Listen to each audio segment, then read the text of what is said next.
C'est le Saint-Esprit qui gouverne toutes choses. C'est le Saint-Esprit qui instruit. C'est le Saint-Esprit qui révèle. C'est le Saint-Esprit qui fait tout pour que nous puissions plaire à Dieu. C'est pour ça qu'il est appelé Saint-Esprit. Depuis que nous avons connu le Seigneur, nous avons accepté le Seigneur Jésus dans nos vies, il y a quelque chose de fondamental qui s'est passé, c'est que le Saint-Esprit est venu vivre en nous. C'est pour cela que le Saint-Esprit ne nous laissera pas comme ça. Le Saint-Esprit travaillera au progrès de chacun. Et le Saint-Esprit est en train de travailler au progrès de chacun, à l'avancement de chacun. Ce matin, le thème de la prédication, c'est vivre pour plaire à Dieu. Nous allons prendre un texte dans 1 Thessaloniciens 4, versets 2 à 12. Vous savez en effet quelle instruction nous vous avons donnée de la part du Seigneur Jésus. Ce que Dieu veut, c'est votre progression dans la sainteté. C'est que vous vous absteniez de l'immoralité sexuelle. C'est que chacun de vous sache garder son corps dans la consécration et la dignité, sans le livrer à la passion du désir, comme les membres des autres peuples qui ne connaissent pas Dieu.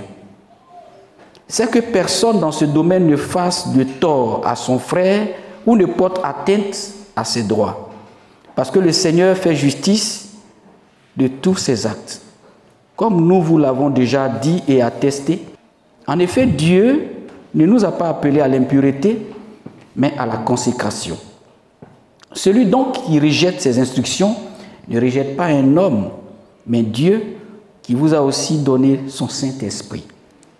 Vous n'avez pas besoin qu'on vous écrive au sujet de l'amour fraternel, car vous avez vous-même appris de Dieu à vous aimer les uns les autres. Et c'est aussi ce que vous faites envers tous les frères et sœurs dans la Macédoine entière.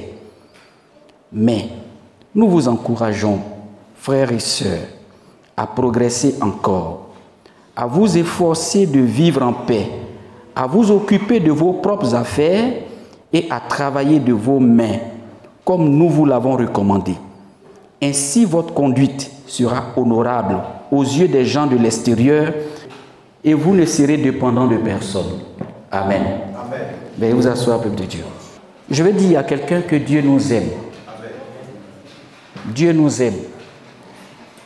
Et c'est son amour qui fait que parfois, il change le message programmé pour le bien du peuple de Dieu. On peut préparer un message toute une semaine, même à la veille, et puis venir ici, et puis le Saint-Esprit met dans la bouche de la personne un autre message. C'est ce qui est en train de se faire ce matin. Je n'avais pas préparé ce message, mais l'Esprit m'a donné une conviction. Il m'a dit, prêchez sur la vie pour plaire à Dieu. Vivre pour plaire à Dieu. C'est Dieu qui nous a créés. Donc notre vie devrait plaire à Dieu. Qu'est-ce qui peut ne pas plaire à Dieu dans notre vie? Tout le monde sait. Dieu n'aime pas le péché. Donc le péché déplaire à Dieu. Mais Dieu aime le pécheur. Dieu t'aime. Dieu m'aime. Et la Bible dit que tous son péchés sont privés de la gloire de Dieu. Dieu n'aime pas le péché, mais Dieu aime le pécheur. Il y a des comportements que Dieu n'aime pas.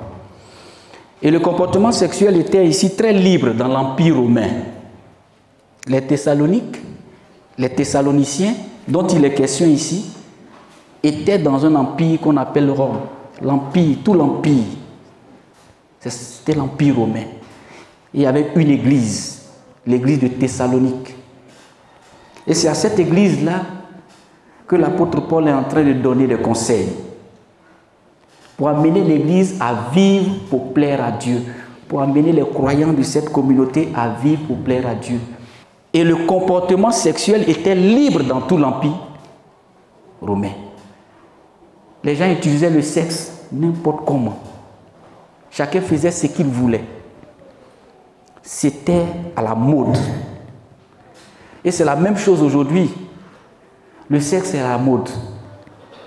Tu peux avoir ta petite copine, tu peux avoir ton petit gars, d'autres en ont 2, d'autres en ont 3. Et ces choses-là sont arrivées aujourd'hui dans nos églises. Il y a des pasteurs qui ont aussi des deuxièmes, des troisièmes bureaux. Il y a des responsables qui jouent également avec ça. C'est la mode. Et l'apôtre Paul est en train de donner des conseils qui viennent de Dieu. Des conseils qui viennent de Dieu. Celui qui a créé le sexe, celui qui a créé l'homme, celui qui a créé la terre. La tentation d'une relation sexuelle en dehors du cadre défini par Dieu est toujours forte. Ça, c'est vrai. Constamment, on peut être tenté. La relation sexuelle en dehors du cadre qui est défini par Dieu, là, la tentation de ça, là, c'est trop fort. Hein, c'est un stade de la vie. C'est une tentation très forte. Mais ce n'est pas parce que la tentation est forte qu'on doit peut-être toujours tomber dedans, baigner dedans. L'esprit nous interpelle. Parce que céder à cette tentation peut avoir des conséquences désastreuses. Je ne suis pas venu faire une prédication académique. Je ne suis pas venu faire une prédication intellectuelle. Je ne suis pas venu faire une prédication prêcher pour plaire. Je suis venu prêcher pour que nous puissions plaire à Dieu. Comment faire pour plaire à Dieu? C'est de cela qu'il est question ce matin, peuple de Dieu. Chacun de nous. Comment faire pour plaire à Dieu? Le péché sexuel engendre toujours des problèmes et des souffrances pour les individus, les familles, au travail, même dans l'église. Le péché sexuel, ça engendre tous les problèmes. C'est pour ça qu'il faut savoir l'utiliser. Et mis à part même les conséquences physiques, il y a aussi plusieurs conséquences spirituelles. C'est pour cela chacun doit placer ses désirs, son activité sexuelle sous le contrôle de Christ. Dieu les a créés pour la procréation et le plaisir. C'est pour ça que Dieu a créé le sexe, pour procréer et pour donner des plaisirs. Mais seulement dans le cadre du mariage. C'est comme aussi une expression de l'amour entre des conjoints. Pour exprimer l'amour entre deux conjoints, Dieu leur permet d'aller ensemble. C'est une expression d'amour entre des personnes qui sont conjoints, mari et femme. Aujourd'hui, qu'est-ce que le monde nous dit? On peut faire, on peut essayer, on peut goûter avant le mariage. Mais regardez les conséquences dans lesquelles le monde se trouve aujourd'hui, peuple de Dieu. Vivre pour plaire à Dieu. Nous ne devons pas vivre selon le modèle du monde, mais nous devons vivre selon le modèle de la parole. Avec Dieu, il n'est jamais trop tard pour changer. Dieu a toujours un message de vie. Parce que Dieu veut nous sauver. Dieu veut nous aider. Dieu veut relever son peuple. C'est pour cela, si nous écoutons la parole de Dieu, si nous prêtons attention à tout ce que Dieu nous dit, nous allons progresser dans la vie. Vivre pour plaire à Dieu, c'est progresser dans la vie. Celui qui plaît à Dieu va progresser dans sa vie. Parce que regardez dans le texte ce qui est écrit. L'apôtre Paul donne des recommandations à l'Église. Il dit au verset 2, je vais relire, écoutez bien, peuple de Dieu. Je vais faire une explication par verset. Et puis on va aller doucement, doucement. C'est pas long. Il commence au verset 2 en disant ceci, peuple de Dieu. Vous savez en effet quelle instruction nous vous avons donnée de la part du Seigneur Jésus. Vous savez quelle instruction nous vous avons donnée de la part de qui?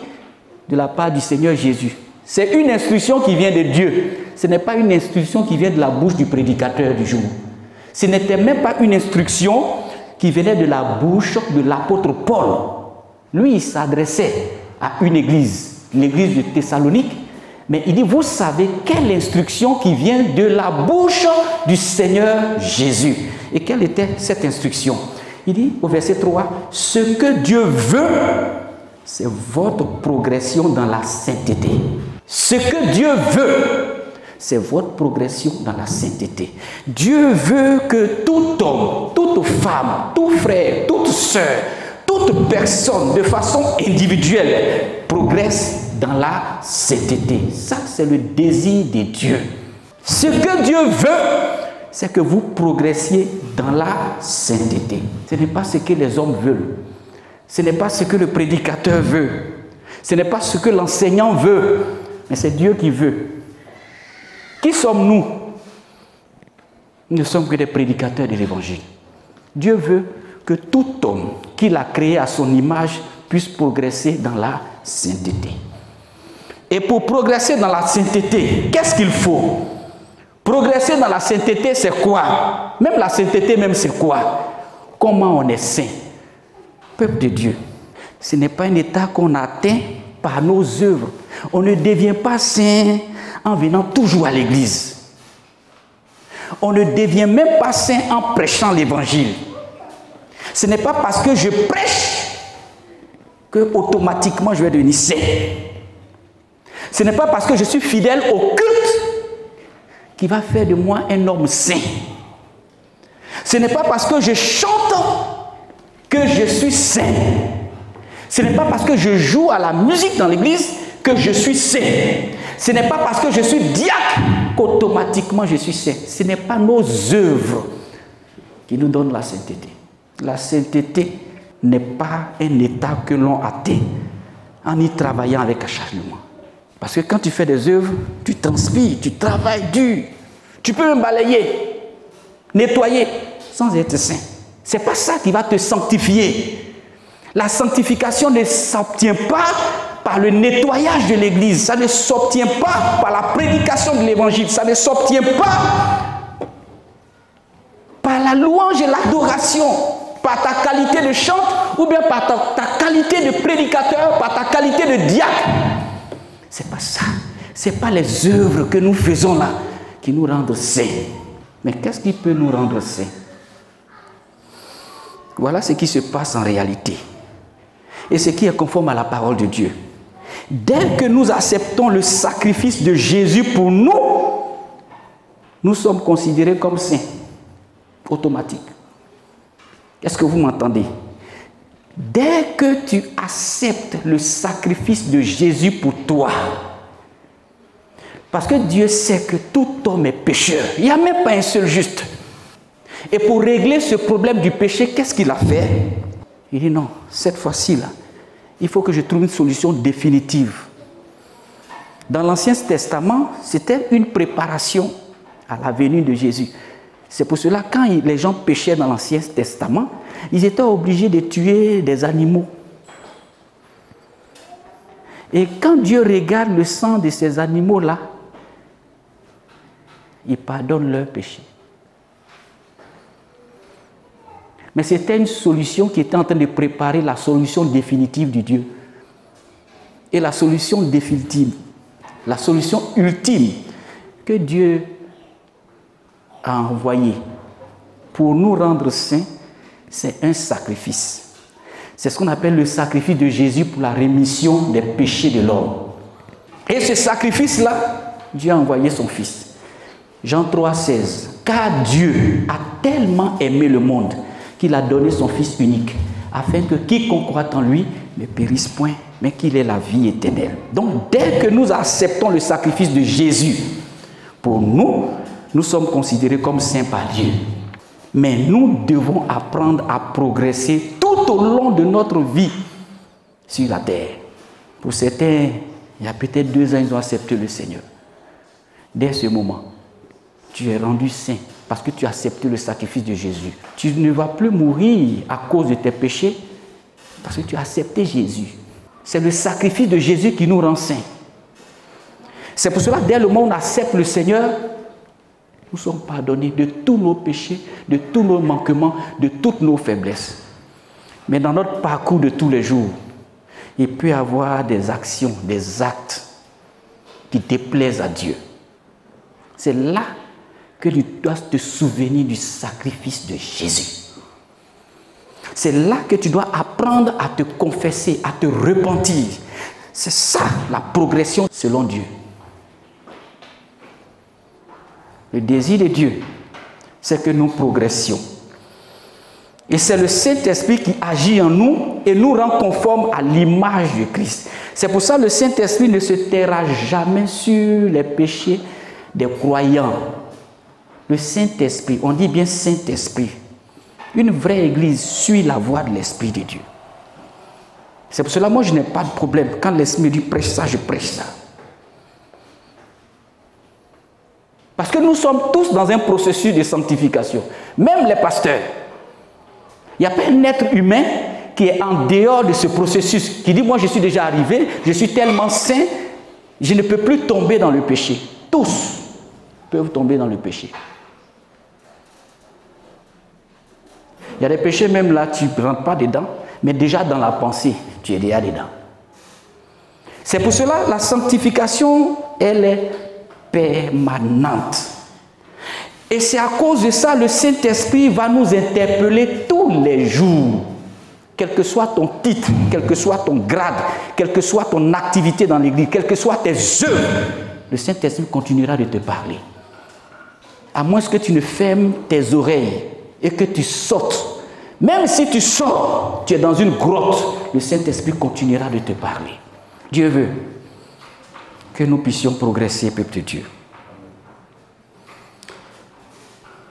Et progresser maintenant comment? On progresse en contrôlant nos passions et nos désirs. Tu ne peux pas progresser dans la vie sans contrôle. Est-ce que vous m'entendez, peuple de Dieu? On ne peut pas progresser sans contrôler nos passions et nos désirs. Ce n'est pas les passions et les désirs qui devraient nous contrôler en tant qu'enfants de Dieu. Mais c'est nous-mêmes qui devons les contrôler. Nous les contrôlons par l'Esprit de Dieu qui est en nous. Certains même se disent, s'ils ont déjà péché en pensée, cela ne fait pas une grande différence s'ils pêchent aussi en acte. Parce qu'avant de pécher, tu réfléchis à la chose d'abord. Le péché ne vient pas comme ça subitement. Il y a un temps de réflexion, il y a un temps de pensée. L'idée naît dans ton esprit. L'idée naît dans ta pensée. Et puis cette idée-là, tu la mûris, tu la mûris, tu la mûris, tu la mûris. Et puis un jour, ça passe à l'action. C'est comme ça que ça se passe. 7. Les mauvais désirs ne sont pas moins préjudiciables à la justice, mais le fait de donner corps à ces mauvais désirs-là, c'est plus nuisible. Je ne dis pas que les mauvais désirs sont exempts de la justice divine. Mais réfléchis à quelque chose. Aussi longtemps que tu as réfléchi à la chose, ce n'est pas bon déjà. Mais c'est encore mieux que de tomber dans la chose. C'est pour cela, quand ça naît déjà dans l'esprit déjà, il faut prier. Demande à Dieu secours, Seigneur. Je sais que ce désir-là, cette pensée-là, ne vient pas de toi. Aide-moi à ne pas tomber dans cette action par un acte concret. Aide-moi. Contrôlons nos passions et nos désirs si nous voulons progresser dans la vie. Parce que nos passions et nos désirs sont le plus souvent contraires à ce que le Saint-Esprit souhaite. C'est pour ça qu'il y a un combat déjà en interne. Quand tu dis tu veux faire ça, le Saint-Esprit dit non, ça ne vient pas de Dieu. Et nous avons tous la connaissance de la parole de Dieu. Le Seigneur nous parle à longueur de journée. Quand on lit dans nos méditations, quand on vient à l'église, l'Esprit de Dieu nous prêche la parole. Et donc, quand il y a des désirs contraires au désir du Saint-Esprit, il y aura une alerte maximale dans ta pensée. Ne donnons pas corps à tout ce que nos pensées, nos désirs mauvais veulent que nous fassions. Parce que si tu laisses corps, tu donnes corps et tu concrétises les mauvaises pensées que tu as dans l'esprit, ça va te pousser à pécher. Et puis cela pousse même à excuser le péché plutôt qu'à y mettre fin. Ça envoie le plus souvent aussi la destruction même des couples, la transgression délibérée des instructions divines. Ça peut blesser quelqu'un. En plus même du fautif, ça peut blesser quelqu'un. Donc une mauvaise manière d'agir a plus de conséquences aussi négatives qu'un désir mauvais. Vous voyez, peuple de Dieu, ceci pour aboutir le plus souvent à quoi? Ce que le diable nous éjecte dans la tête, dans l'esprit, ça aboutit à nous séparer de Dieu. Ça aboutit à nous détourner de Dieu.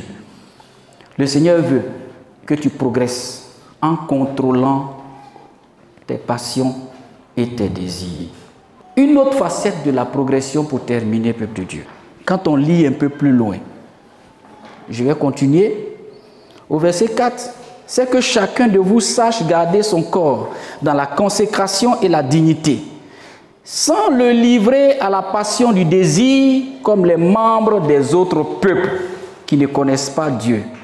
Les membres des autres peuples, c'est ceux qui ne connaissent pas Dieu, les incroyants, les infidèles.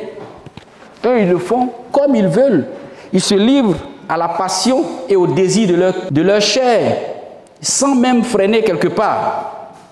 Mais chez nous, il y a un frein. C'est le Saint-Esprit. Alléluia. Le désir de Dieu, c'est que tu progresses. Ce frein-là, c'est pour ta progression. Ce frein-là, c'est pour ta réussite. Ce frein-là, c'est pour te donner la vie avec le Seigneur Jésus.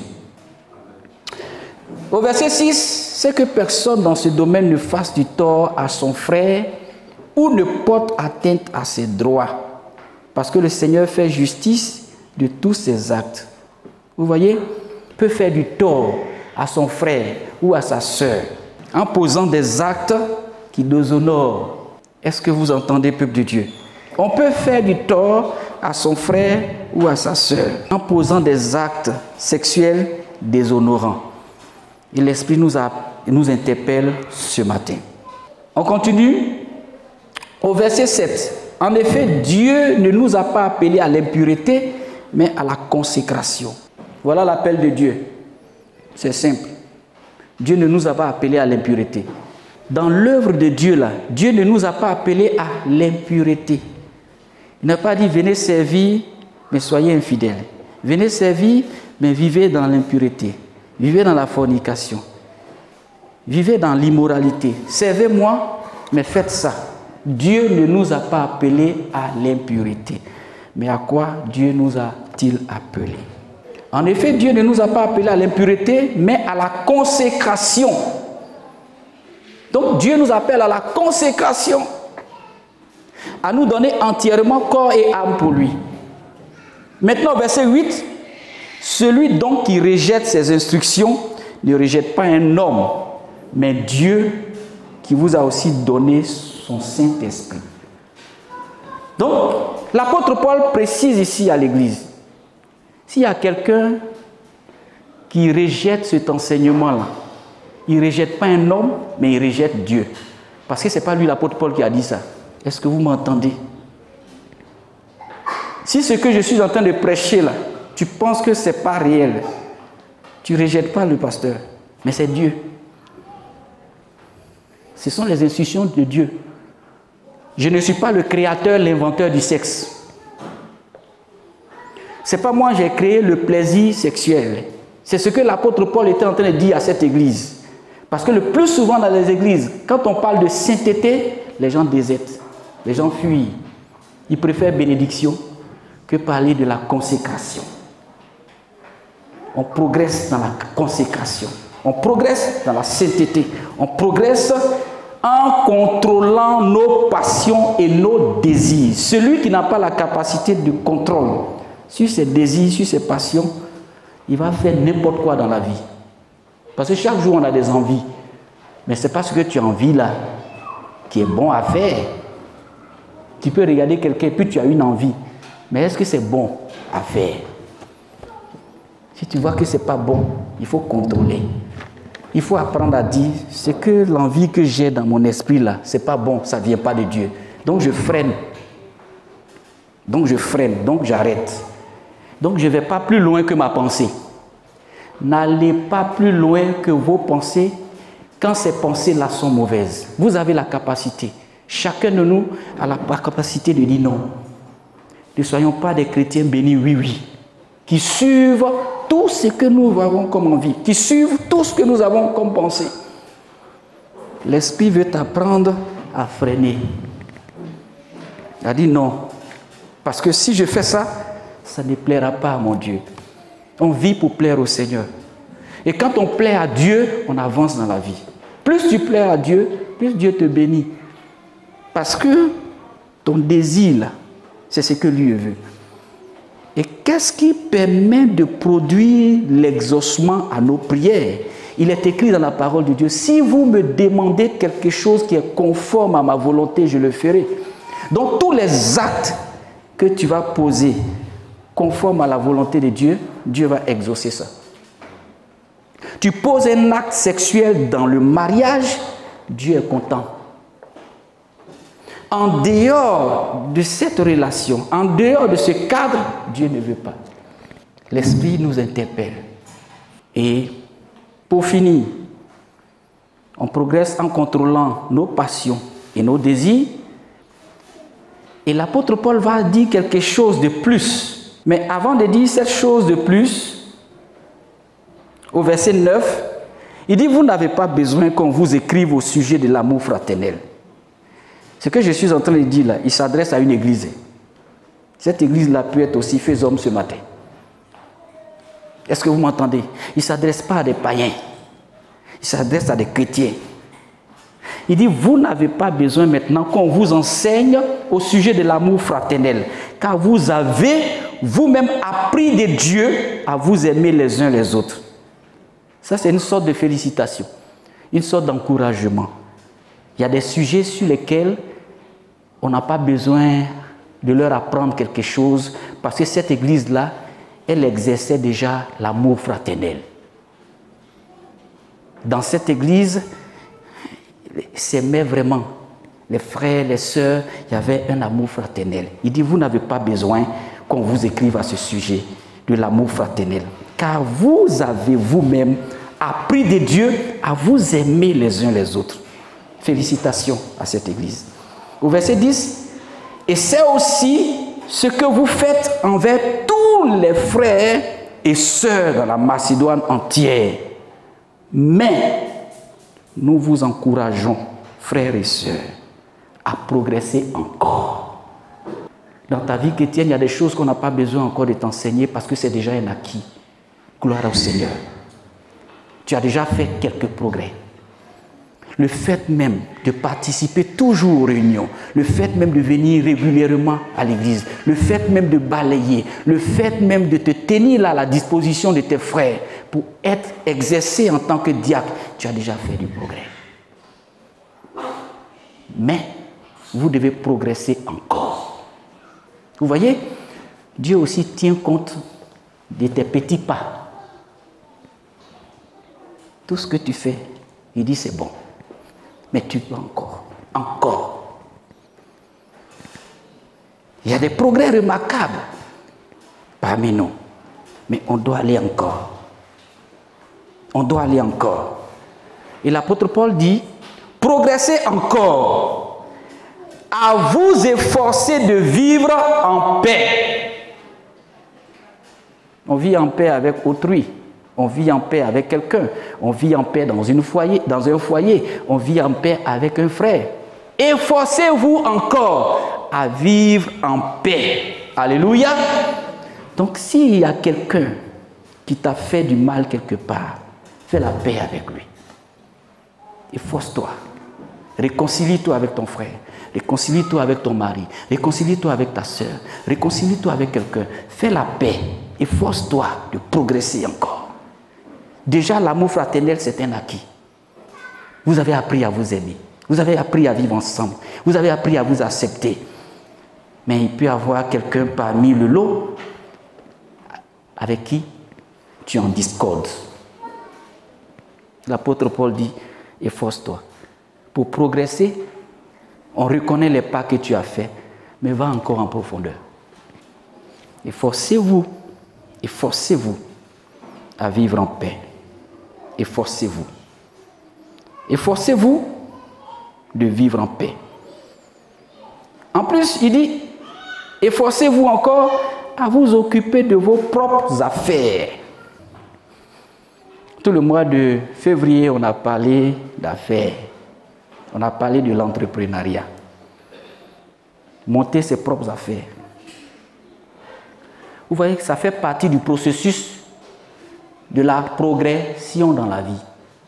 Efforcez-vous à faire vos propres affaires. C'est pour ça que je disais dans l'église, dans la maison de Dieu, quand on a la connaissance de la parole de Dieu, on ne doit pas se dire, moi je ne travaille pas. Efforce-toi à monter ta propre affaire. On dit propre. On n'a pas dit, efforce-toi à aller travailler je ne sais pas, dans une entreprise ici, à Unilever, efforce-toi à rentrer forcément à la fonction publique, efforce-toi à avoir... Non, non, non, non, non. Efforcez-vous à faire vos propres affaires. Si tu t'es efforcé, tu as fait, peut-être, tu as passé des concours, ça n'a pas marché, mais ne reste pas là tout le temps. Tu peux faire quelque chose pendant que le concours n'a pas encore marché. Efforcez-vous. Quand on dit efforcez-vous, c'est-à-dire que prends ton courage à deux mains, réfléchis, monte une affaire. Efforcez-vous à faire vos propres affaires. Et il va compléter en disant, et à travailler de vos mains. Dans la civilisation grecque, c'était dégradant, dévalorisant de faire un travail manuel. Donc l'apôtre Paul ici, il donne ce que dit la Bible. Il n'y a rien de dévalorisant dans un travail avec ses propres mains. De toutes les manières, des mains que Dieu nous a données là, c'est pour travailler avec. Ce n'est pas pour faire autre chose. Donc, qu'est-ce qu'il y a de dévalorisant si tu travailles avec ta main pour gagner de l'argent, pour subvenir à tes besoins? Qu'est-ce qu'il y a de dévalorisant? Ce n'est pas seulement le travail intellectuel qui est un travail. Efforcez-vous à faire vos propres affaires. Efforcez-vous à travailler avec vos mains. Donc tu peux aussi travailler avec ta main. Tu peux monter ta propre affaire. Ça fait partie du processus de la progression. De la même manière qu'on progresse dans la sanctification, il y a aussi des volets de la sanctification qui vont te permettre de demeurer saint. Parce que imagine-toi, tu te sanctifies tous les jours, tu pries, tu jeûnes, tu es saint. Mais si tu n'as rien, tu ne fais rien, l'oisiveté là, ça peut créer un vice. Est-ce que tu m'entends? Tu as beau jeûner, tu as beau prier, tu as beau être fidèle dans une communauté, tu as beau te sanctifier. Mais si dans la société, tu ne fais rien du tout, à un moment donné, tu peux sombrer dans un vice. Parce que l'oisiveté peut occasionner des vices. Ne rien faire. C'est quand on ne fait rien que le plus souvent on critique. Donc le Saint-Esprit nous interpelle en vivant en paix, en nous occupant de nos propres affaires et en travaillant de notre main. Être chrétien, ce n'est pas seulement aimer d'autres chrétiens. Nous avons des responsabilités dans tous les domaines de la vie. Certains croyants de Thessalonique se sont laissés aller à l'oisiveté. Ils ont dépendu des autres pour leur subsistance. C'était les autres qui les aidaient. Ils ont été influencés par la culture grecque qui considérait que le travail manuel était dévalorisant. Mais aujourd'hui, le Seigneur nous dit dans sa parole que le travail avec les mains n'est pas dévalorisant. Oui, ce qui dévalorise là, c'est autre travail là où peut-être tu vends ton corps. C'est ça qui dévalorise. On dit à la sueur de notre front, on gagnera notre paix. Mais si c'est autre chose qui est contraire à la volonté de Dieu, là c'est dévalorisant, peuple de Dieu. Mais le travail avec la main n'est pas dévalorisant. C'est pour ça d'ailleurs que Paul encourage les Thessaloniciens à travailler dur et à mener une vie paisible. Quand tu travailles dur, ta vie devient paisible. Mais sans le travail, tu n'auras pas une vie paisible. Nous ne pourrons pas devenir réellement efficaces dans le témoignage si les autres ne nous respectent pas. Et on respecte l'homme aussi avec son travail. Le travail valorise, peuple de Dieu. Ça valorise. C'est un élément de progression dans la vie. Parce que quand tu vas commencer à travailler, tu vas voir que les gens vont te respecter un peu. Hein. Ceux qui te bafouaient peut-être dans le quartier, qui te voyaient toujours jouer aux dames quelque part au ludo, là, dès le moment où, généralement, ils savent, ceux qui ne travaillent pas. Dans un quartier, tout le monde se connaît. Les chômeurs, là, on les connaît facilement. Donc, quand ils vont te voir un moment, on ne te voit plus dans leur groupe. Ils vont commencer à s'interroger, mais lui, il est parti où? Mais Conan, là, on le voyait toujours assis ici, il jouait au damier, au ludo. Après, il ne te voyait plus du tout. Tous les matins, tu es parti. Ils vont commencer à s'interroger. Ceux-là même qui te voyaient et qui te bafouaient, quand ils vont apprendre que tu as commencé à travailler, respect. C'est un facteur de progression. Nous progressons dans la sainteté, mais nous progressons aussi dans la paix en nous occupant de nos propres affaires et en travaillant de nos propres mains. C'est pour cela que personne ne peut dire qu'il ne travaille pas. Peut-être que le travail que tu veux faire, ce n'est pas ça que tu fais actuellement. Mais tu as la capacité de faire quelque chose qui va te permettre d'être indépendant, qui va te permettre de te faire respecter. Quelque chose qui va te permettre de ne pas toujours dire « donne-moi ». Dieu nous interpelle à ça aussi dans l'Église. La parole de Dieu, c'est un tout. Dieu ne dit pas venez seulement, priez seulement, prenez des moments de jeûne seulement. Dieu aussi veut que tu progresses dans tous les domaines de ta vie. Tous les domaines. Aucun domaine n'est épargné. Ça fait partie du désir de Dieu, de la volonté de Dieu. Nous ne pouvons pas devenir réellement efficaces dans le témoignage si les autres ne nous respectent pas. Si tu n'as pas progressé de telle sorte, quel évangile tu vas aller dire à quelqu'un? Dès que tu viens, ils diront, mais lui on le voit ici, toujours il est assis, il ne fait rien. Tu n'auras pas un évangile crédible. C'est pour cela, fais-toi respecter dans tous ces domaines. Quoi que nous fassions, faisons-le avec fidélité et soyons des acteurs positifs dans la société.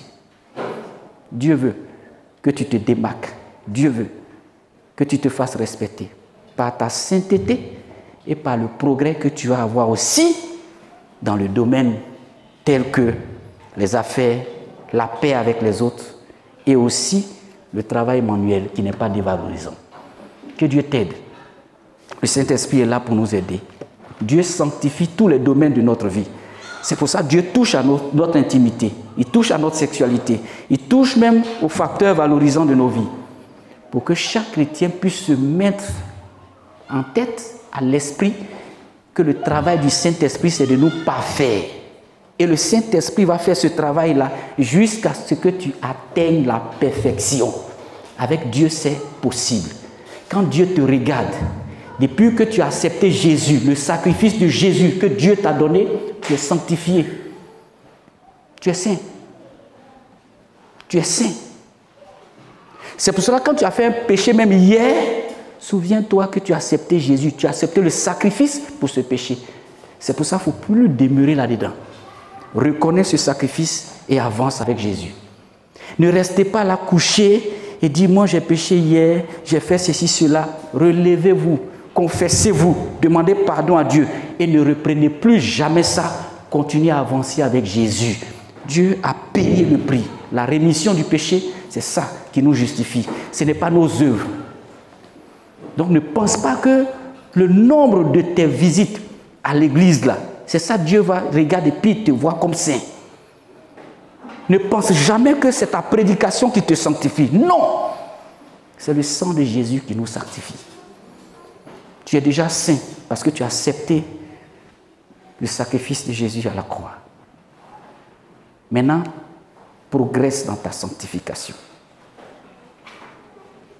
Chaque jour, le Seigneur va te révéler des choses contraires à la vie chrétienne.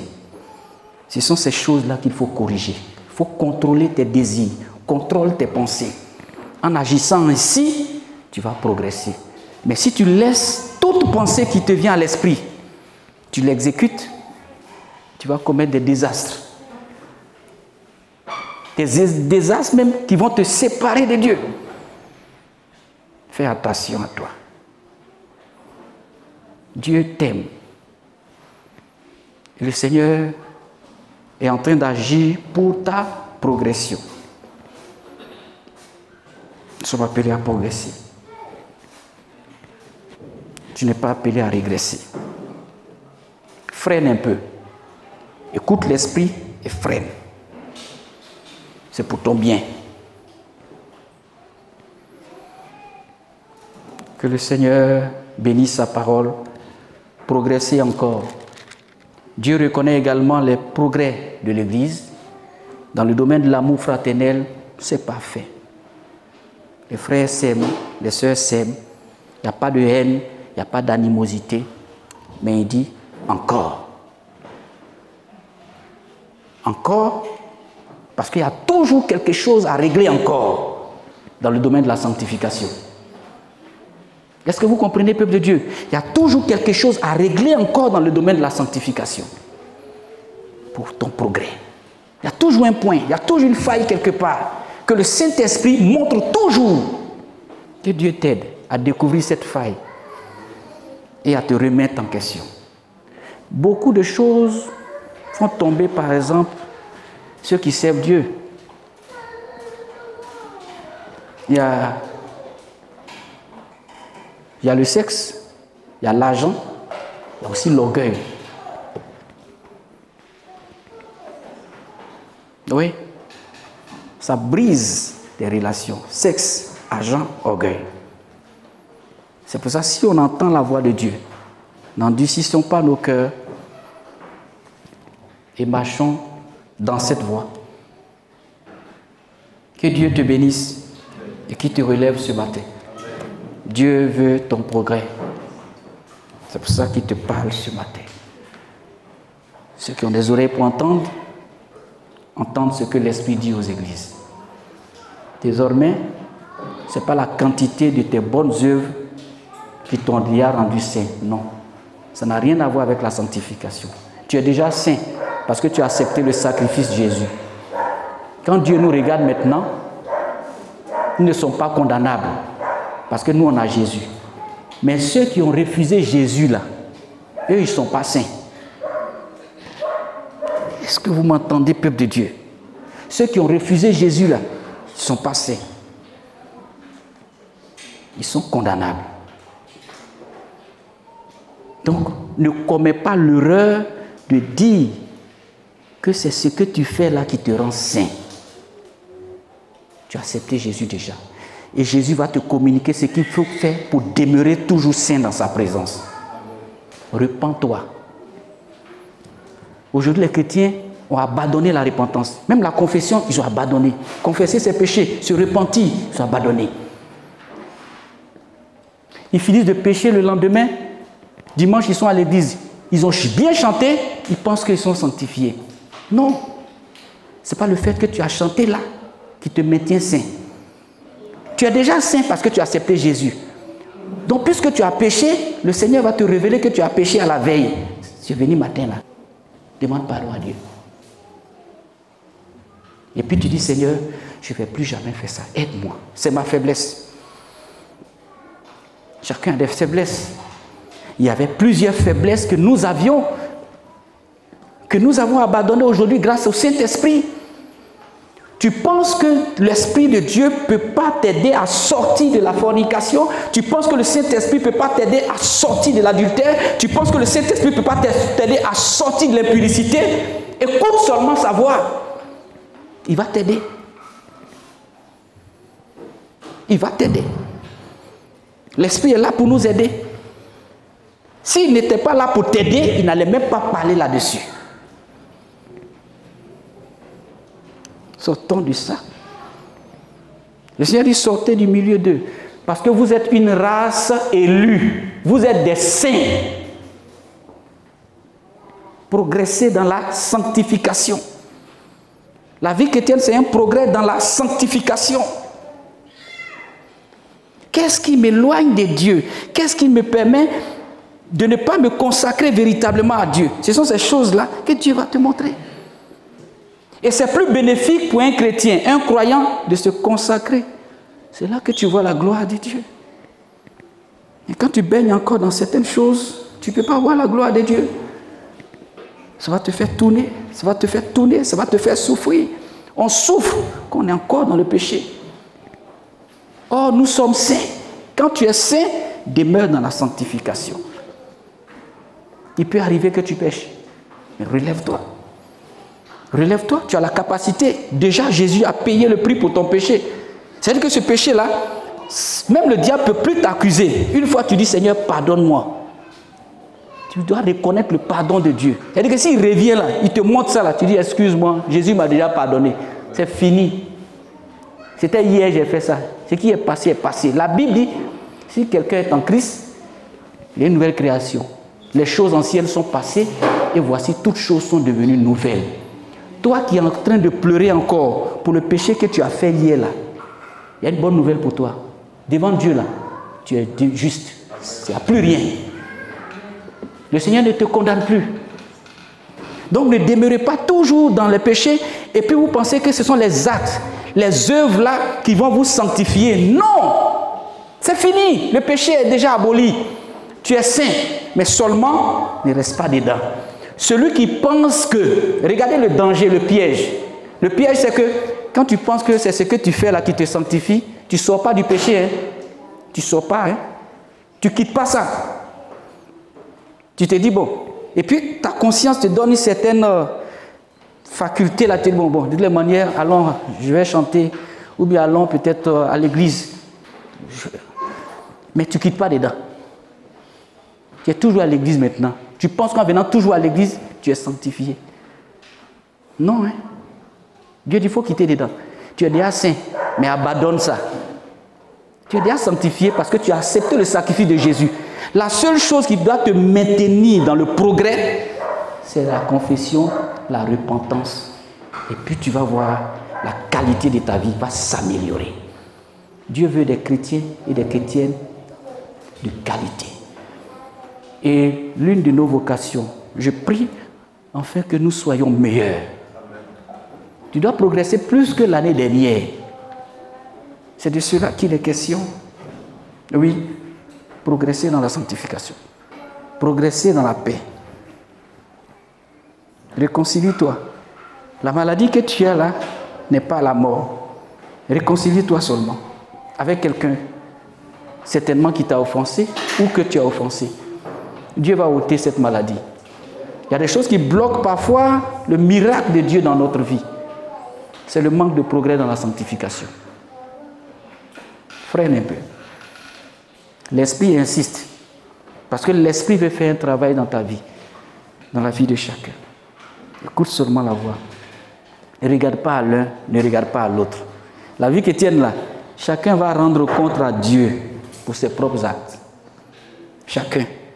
Ce n'est pas quelqu'un. Regardez, ce qui serait dommage, après avoir accompli toutes ces œuvres, les bonnes œuvres, tu as donné l'argent aux gens, tu as partagé tes richesses, tu pensais que ça là, c'est ça qui te sanctifiait, mais tu restes toujours dans le péché. D'autres même là, ils pêchent et puis viennent donner 10 000 à l'église. Ils pêchent et puis ils pensent que les offrandes qu'ils viennent déposer là, il a volé ou bien il a fait quelque chose là-bas, il a commis un meurtre, il vient déposer 100 000 francs. Ils pensent que c'est 100 000 francs. Dieu ne regarde pas ça. Ce n'est pas les 100 000 francs qui vont te sanctifier. Si tu ne changes pas de vie, et puis chaque fois tu viens donner 100 000 francs, un jour Dieu va dire qu'il ne te connaît pas. Si tu ne changes pas de vie, tu penses que quand tu vas venir, tu vas prêcher un bon message, et puis c'est fini, tu restes dedans, Dieu dit, il ne te connaît pas. Tu vas prendre le micro, tu vas chanter, Dieu va dire, il ne te connaît pas. Pourquoi le Seigneur a dit, la moisson est grande, mais il y a peu d'ouvriers. Dieu reconnaît les vrais ouvriers de la moisson. Toutes nos églises, nous voyons, qui sont pleines de personnes là. Dieu dit, la moisson est grande, mais il y a peu d'ouvriers. Les ouvriers du Seigneur sont ceux qui progressent dans la sanctification. Dieu cherche des personnes consacrées. Dieu utilise ceux qui sont consacrés. Dieu n'utilise pas ceux qui vivent encore dans le péché. Tu veux être un instrument entre les mains du Seigneur. Consacre-toi. Tu es déjà saint. Tu es déjà saint. Le Seigneur, tu es saint parce que tu as accepté le sacrifice de Jésus. Lui seul est l'homme parfait. Lui seul est l'homme parfait. Lui seul est le sacrifice que Dieu regarde et puis ne nous punit plus. C'est Jésus. Ce n'est pas un pasteur qui est le sacrifice. Ne courez pas après des prophètes, après des pasteurs. Courez après le véritable sacrifice, Jésus-Christ de Nazareth. Sanctifie-toi. Tu seras un instrument de gloire entre les mains du Seigneur. Et si tu es saint, sanctifie-toi davantage. Continue, parce qu'il y a toujours un progrès à faire. Personne ne peut dire qu'il n'a rien à voir, que le Saint-Esprit ne trouve rien en lui qui soit hors de la présence de Dieu. Il y a toujours une petite faille que Dieu va montrer. Prends cette faille-là au sérieux. Prends ce point-là au sérieux. Dans l'église de Thessalonique, il y avait de bonnes choses. Ils étaient pleins d'amour fraternel, mais il y avait quelque chose à faire encore pour progresser encore plus. Si tu as déjà de bonnes choses en toi, il y a autre chose à faire encore. Avec Dieu, il y a toujours autre chose à faire. Toujours autre chose à faire. Tu es pasteur, tu dois continuer de te sanctifier. Tu es simple ouvrier, tu dois continuer de te sanctifier. C'est ce que Dieu nous demande. C'est comme ça que nous progressons. C'est comme ça que nous avançons. La mesure que Dieu va utiliser,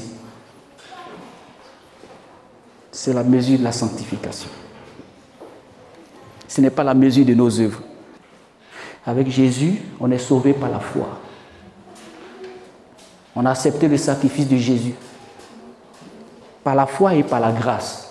On n'est pas sauvé par nos œuvres. On n'est pas sauvé parce qu'on est le prédicateur de l'évangile. On n'est pas sauvé parce qu'on a tel titre. Mais on est sauvé par la foi. Crois au Seigneur Jésus et tu seras sauvé. Et si tu es sauvé pendant que tu vis, sanctifie-toi tous les jours. À un moment donné, il faut reconnaître tes péchés. Demande pardon. Et Dieu va faire le reste. Nous allons nous tenir debout, peuple de Dieu. Et tu vas prier ce matin sans faux fuyant. À l'écoute de la parole de Dieu. Retrouvez-nous sur nos pages Twitter, Instagram et YouTube. Que Dieu vous bénisse.